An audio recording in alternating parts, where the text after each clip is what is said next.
When I was 16, I made a promise I had no right to make.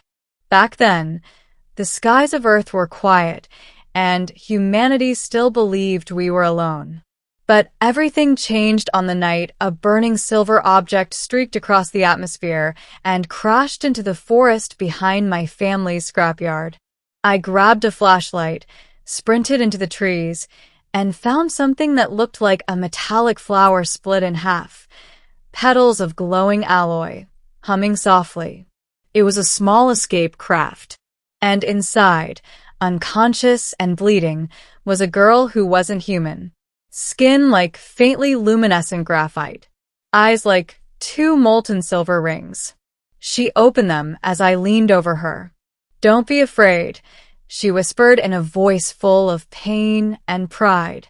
She told me her name was Elira, Princess of the Valori Dominion.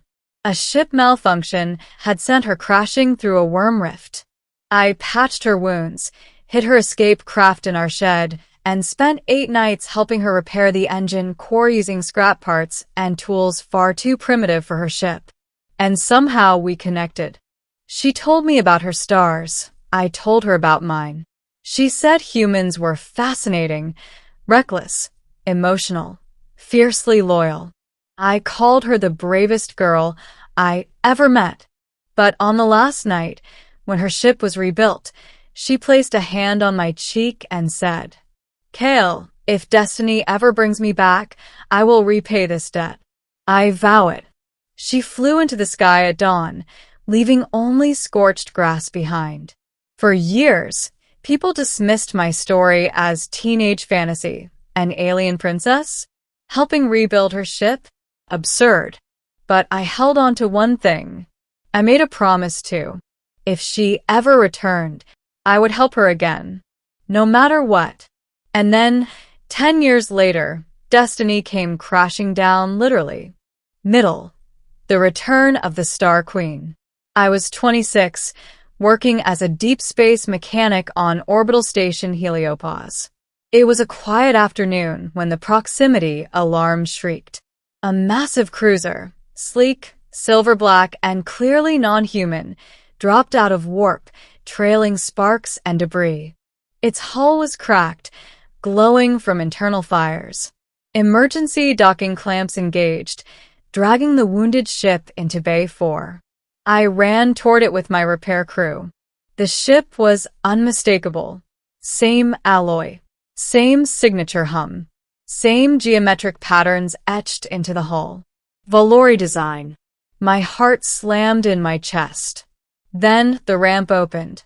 A squad of armored soldiers stepped out, helmets like sculpted obsidian. They aimed plasma spears at everyone, until a figure walked between them. Tall, regal, clad in a silver-trimmed mantle. Her eyes glowed. Not molten silver now, more like 2 blazing stars. Elira, no longer a lost princess, now a queen. Her gaze locked onto me instantly, as if all the years meant nothing. "Kale of Earth," she said softly, "I've come to claim the promise you made." The entire bay froze. I could barely breathe. "You're real?" one of the engineers whispered. Elira stepped closer, dismissing her guards with a gesture. Her expression carried exhaustion, pain, and something like relief. "My ship has suffered grave damage. Only one human has ever managed to repair Valori systems." Her voice dropped to a whisper meant only for me. "And I trust only you." Heat rushed into my face. A queen, an actual alien queen, had come across the stars and asked for me. I nodded. "Show me the damage." She smiled. It felt like the universe had clicked back into place. The damage within and without. Her ship, the Astral Sovereign, was a masterpiece of engineering. Organic alloy. Self-modifying architecture. Energy cores that pulsed like a living heartbeat. But it had been attacked. Inside, corridors were charred black. Consoles were split open like bone. Spark showers dripped from burst conduits. Her engineers had done everything they could, but the hyperconduit matrix was shattered, a system too old and too complex for them to fix without specialized parts. Parts that no longer existed. I knelt beside the blown-out conduit, scanning the ruined circuitry. This looks like... A chuckle escaped me, like a more advanced version of the escape craft you crashed on Earth. Elira's gaze softened. You remember. Hard to forget, I muttered. Her voice turned serious. This ship is the last legacy of my mother. If it dies, the throne dies with it. I swallowed. So, if I fail... My people fall into civil war, she finished. Yes. No pressure. A new enemy. As we walked through the ship, she told me everything. The Volori Dominion had fractured after her mother's death. A rogue faction, the KRYTH Ascendancy, wanted the throne. They attacked her during a peace summit. She escaped, but her ship had taken catastrophic damage. And they weren't giving up. They're tracking me, she said. At most, we have 3 hours before they arrive. My blood went cold. Her ship was crippled. The station's defenses were useless against a KRYTH destroyer. So, if we can't get you moving, we all die, she said simply. I exhaled slowly. Then let's get to work. The repair for the next 2 hours, we worked like people possessed. I tore open maintenance panels, rewired neural conduits, scavenged half the station's reactor parts, and improvised replacements from human tech. Elira watched, fascinated. You still work like you did when you were 16. I had a good teacher, I replied without looking up. She knelt beside me. I was scared, you know, she murmured. Returning here, afraid you'd forgotten. I never forgot. Her breath caught. But before anything else could be said, the ship trembled. Elira stood sharply. They've found us. Red lights flooded the bay. A voice blared over the station comms. Unidentified destroyer approaching, charging weapons. Not good. I dove back into the conduit, hands shaking as I forced the last components into place. Kale, the station captain shouted. We can't hold them. I just need 30 more seconds. Elira clasped my shoulder. If this fails, flee. That's an order. No, her eyes widened. I'm not leaving you, I said. Not again. For a heartbeat, her expression wavered. Queenly resolve cracking just enough to reveal the girl I'd met years ago. Then the conduit core flickered, hummed, and glowed back to life. I almost collapsed with relief. Hypersystems rebooting. Elira breathed, hope returning to her voice. Kale, you did it. But the moment was shattered by an explosion outside. The KRYTH destroyer had arrived. Escape under fire, Elira sprinted to the command dais. Guards, prepare for immediate launch. I followed her onto the bridge as the astral sovereign powered up. The stars outside lit with enemy fire. I turned to her.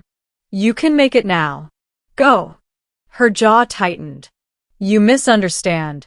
You're coming with me. What? She stepped close, placing her hand over my heart. I didn't cross galaxies to abandon you. My throat tightened. But your people, your throne, they need an engineer. She held my gaze. And I need the man who saved my life twice. Before I could respond, the destroyer fired a superheated lance of plasma. Elira shouted, Launch. The astral sovereign screamed to life. The station and the destroyer blurred as the hyperrift opened. Then we jumped. A new world of stars, the ship burst into the Volori starfield, a glittering tapestry of blue-white clusters and nebulae like spilled paint. I stood at the viewport in silent awe. Elira stepped beside me. Her voice softened. You are far from home, Kale. Doesn't feel like it, I whispered, because somehow being next to her felt right. But the danger wasn't over. The KRYTH hadn't been destroyed, only delayed. And the Dominion was on the brink of collapse. A civil war? I murmured. Because they don't trust your right to rule? No, she said bitterly. Because they believe compassion is weakness. They believe I am unfit because I spared an enemy commander once. And because you trusted a human kid to fix your ship. Her eyes glimmered. That too. I exhaled. So what now? Now, she said, you help me save my people. Training, bonding, and the new alliance days passed as the astral sovereign made its way toward the Valori capital. Alyra taught me her language. I taught her Earth idioms. She showed me star maps, ancient artifacts, and her mother's crown. I repaired auxiliary systems, recalibrated the warp drives, and even built her a new emergency shield modulator using human tech, something her engineers insisted was impossible. But Alyra believed I could. Every time she said my name, it felt like it meant something. Every time she touched my arm to correct my Valori pronunciation, my heart flipped. One night, while recalibrating the gravity coils, she confessed, "When I left Earth, I looked back. I hoped you'd call out for me to stay." And if I had, I asked, I would have. Silence hung between us. Then she reached for my hand. But the ship alarm screamed again. KRYTH interceptors. They'd found us. The battle for the throne, 3 massive KRYTH warships warped in, forming a triangle around us. Alyra stood on the bridge, shoulders squared, voice cold and regal. Activate all defenses. Prepare counterfire. Her crew obeyed instantly. I moved to the auxiliary console. What do you need? Everything, she said. And more. The KRYTH commander appeared on our holodisplay, a tall, skeletal alien with burning blue eyes. Queen Alyra, he hissed. Your reign ends now. Alyra stepped forward, chin raised. You seek war. I seek peace. That is why you will lose. The KRYTH sneered. Your ship is damaged. Your people divided. Surrender. Alyra smiled, a dangerous, fearless smile. You underestimate my allies. The commander scoffed. What allies? She pointed at me. And for the first time, an alien warlord looked genuinely confused and offended. The human? Oh, you're damn right, I muttered as I activated the emergency shield modulator. A surge of energy erupted around the ship. Shields strengthened beyond Valori limits thanks to human engineering improvisation. The battle exploded across the starfield. Alyra commanded with grace and fury, while I rerouted power, hacked enemy targeting arrays, and overloaded the forward cannon to blast open the flagship's armor. The astral sovereign fought like a living comet, but the KRYTH fought harder. One warship rammed us. Consoles exploded. Alyra staggered, blood beating at her temple. Kale, the hypercore, I'm on it. I dove into the maintenance shaft as plasma fires roared behind me. My hands shook, burned, bled, but I rewired the entire hypercore stabilizer manually. Alyra's voice filled the comms, strained but strong. Kale. Get clear. Not until this ship flies. The moment the stabilizer reconnected, the Sovereign unleashed a burst of hyperenergy that blasted the KRYTH flagship backward like a rag doll. Alyra fired the final shot herself, and the KRYTH fell. Peace was possible again. Ending. The Queen's Hand, the Dominion, welcomed Alyra home as a hero. The civil war dissolved before it began. Leaders bowed, armies stood down, and the Star Palace lit up in silver celebration. And me? I stood awkwardly beside her throne, still in grease-stained mechanic clothes. During the coronation, Alyra approached me, dismissing the crowd with a gesture. Her silver eyes softened. "You kept your promise," she whispered. "So did you," I said. Then, with thousands watching, she took my hand, a queen taking the hand of a human mechanic. Gasps echoed across the hall, but she only smiled. "My people once believed compassion was weakness," she said loudly. "Today they learn it is strength. Kale saved my life. Twice. And he saved all of you." She squeezed my hand, voice steady. "And I would have him walk beside me, not as a servant, not as a subject." Her voice lowered so only I heard the last word. "But as a partner." My heart nearly exploded. "Elira," I whispered, "are you sure?" Her fingers intertwined with mine. "I crossed galaxies for you. I would cross 1,000 more. Stay with me, Kale, in this world of stars." I looked into her glowing eyes.